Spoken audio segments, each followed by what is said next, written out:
D'un pas résolu, l'armée de terre poursuit sa marche en avant. En 2021, les missions confiées ont été remplies.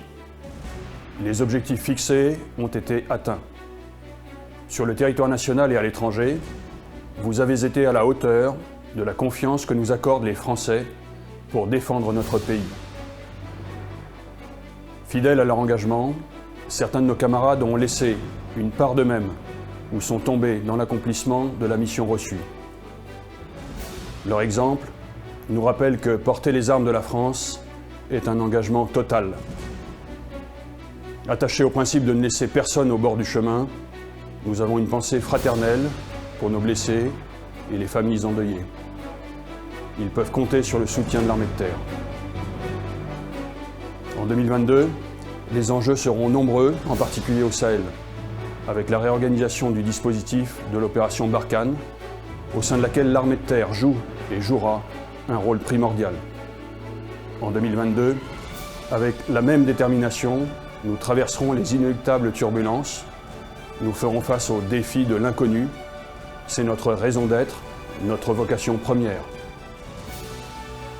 La robustesse de l'armée de terre repose avant tout sur sa richesse humaine. En 2021, le recrutement est réussi. Nous connaissons une dynamique vertueuse que nous consoliderons en 2022 pour édifier une armée de terre encore durcie, pour être fort physiquement, techniquement et moralement.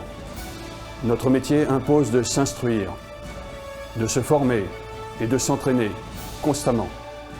C'est l'exigence d'un engagement singulier qui implique aussi nos familles. Leur cadre de vie méritera notre attention encore soutenue. La modernisation Scorpion est désormais une réalité opérationnelle, avec le déploiement des Griffons et du système d'information du combat Scorpion. Ce n'est qu'un début.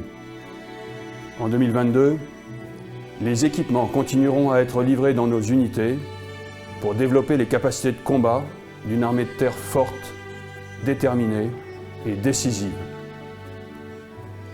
En soldats, portés par notre force morale, unis par notre fraternité d'armes et fiers de servir nos trois couleurs, nous vaincrons. Parce que nous le voulons, parce que nous le voudrons. À l'aube de cette nouvelle année, je vous adresse, ainsi qu'à vos familles, mes vœux très sincères d'épanouissement et de réussite. Bonne année 2022 à l'armée de terre.